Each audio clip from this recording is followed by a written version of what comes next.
The second week of May brings us 28 weeks later, the sequel to the pseudo-zombie movie 28 Days Later, in which a viral infection overtakes the United Kingdom, creating kind of zombies. They're really just kind of like crazy people. They're not dead, but they're infected with this crazy virus that makes them act like fast zombies. And honestly, while 28 Weeks Later does carry on the story of 28 Days Later, it really lacks some of the social commentary, the social relevance that makes any zombie-esque movie really worthwhile. It's worth a watch, but don't expect to get anything back. I finished up the month of May, like many people, with Pirates of the Caribbean at World's End. And honestly, if you like the first movie and the second movie, you're going to love this movie. I honestly think it's on the same epic scale as Clash of the Titans and other type of movies like that. A lot of people I've heard who didn't like the second movie also didn't like the third movie. The biggest complaint I've heard about the movie is that it was too long. I honestly can't agree. I think that anyone with an attention span greater than, a minute has plenty to keep themselves occupied in this movie. I guarantee it's one of the best movies this summer. And finally, we finish up with the month of June, which started out with Fantastic Four: Rise of the Silver Surfer, which, honestly, this sequel is far and beyond better than its predecessor. In fact, I want to say it's the best superhero movie of 2007. You actually kind of feel for the Silver Surfer. He's presented at first as the bad guy, but you kind of realize that he can't help what he's doing. He has to do it. They stick very close to the storyline of the comics with the character. And really my only complaint, honestly, and the fanboys are going to hate me for this, is Jessica Alba. She just looked odd the whole movie. She had some kind of a weird fake tan going. Her hair was far too bleach blonde. And her contacts, the blue contacts they had on her, were rather obvious. I mean, I think I even saw them move at one point. Beyond that, everything else about this movie is great. Dr. Doom returns and honestly gets the treatment he should have gotten for the first movie. He even gets the armor we all expect him to have. Honestly, they really played him up. He really plays a good bad guy. And I just recommend that if you're going to see any superhero movie this summer, forget the others, go see Fantastic Four: Rise of the Silver Surfer. Upon entering the theater for this next movie, I made the comment that America doesn't make good horror movies anymore. I'd like to thank Stephen King for proving me wrong. I saw 1408 with John Cusack, Samuel L. Jackson. Great movie. There are very few characters in this movie, but each one of them is played excellently. And as far as the visual look of the film, it's a feast for the eyes. The special effects are great.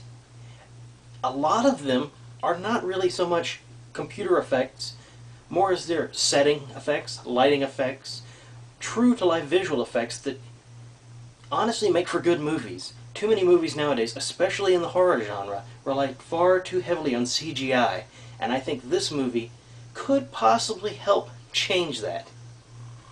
Okay, we're getting close to the end. The next to last movie I saw on this list was Live Free or Die Hard. Now, I'm not one for action movies. In fact, I think I've only seen the original Die Hard, maybe Die Hard with a Vengeance, and I think 2 of the Lethal Weapon movies. Really, I'm not a big action movie person. I don't even own any action movie DVDs that I can think of. Live Free or Die Hard is actually a pretty good action movie. I'm not one for action movies, and honestly though, there was only one part that I really had any complaints with. It was kind of one of those, oh, if this works, I'm going to leave moments. But it didn't, so I stayed in the theater. And honestly, the storyline, which involves a technological takeover of the US, honestly, it made sense. On some levels. I have to say the computer programmer in me didn't want to buy some of it, and still doesn't. But for the layman, the storyline is perfectly believable. I honestly recommend you go see this. For all of you Kevin Smith fans, there's an appearance by him in this movie. Honestly, he's perfect for the kind of character they present him as. Just looking at his lair, his home base, whatever you want to call it, that's Kevin Smith's inner workings. You know it. Live Free or Die Hard, go see it. Alright, the last movie on the list, Transformers. I think this is honestly the geek boy blockbuster movie of the decade. Honestly, I felt like a little kid again, sitting in the theater. The inclusion of Peter Cullen, the original voice of Optimus Prime in the US, reprising his role, even though he did narration at the beginning and end, the first time you see Optimus Prime speak and Peter Cullen's voice comes out, oh, the little kid in me was just, yay, you know, crying out, yes, this is the best movie I've ever seen. So my recommendation is, if you were a fan of the cartoons, or if you just want to see big robot cars beating each other up, go see Transformers. It's funny, it's got action, it's got awesome special effects. This is a must-see. Now, this list doesn't in any way tip the iceberg of all the movies I want to see in 2007. Reno 911 Miami, Shrek 3, Black Sheep, The Simpsons movie, The Bourne Ultimatum. I'll rent that. Underdog, I originally wanted to rent it, but I think I want to see it in the theaters now. Rush Hour 3, I really want to see. And of course, a personal favorite movie series of mine, Halloween. Rob Zombie's remake of the original Halloween is coming out the end of this month, the end of August. Nothing for September.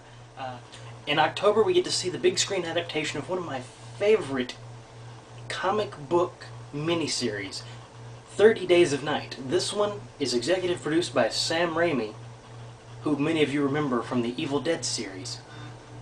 He's done some other movies too, I don't know, a little one like, oh, Spider-Man 2. He's pretty much proven himself. He's executive producing this one. It really looks good, and if it's in any way true to the books, it's going to be awesome. Also in November, look forward to a sequel to The Punisher 2. Now, while none of the original cast or crew are returning, it still might be a very good movie, and I'm looking forward to seeing what comes of it. So while that may be it for 2007, 2008, yeah, I've got a list. The A-Team, they're making the A-Team.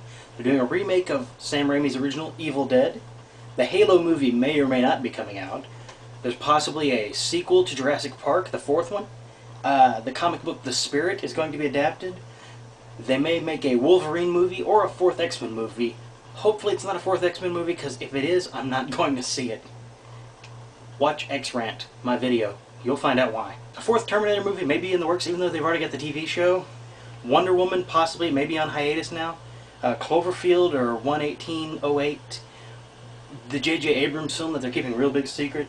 Fanboys, Iron Man, a remake of The Day the Earth Stood Still, the fourth Indiana Jones movie, another Incredible Hulk movie, The Mummy 3, possibly.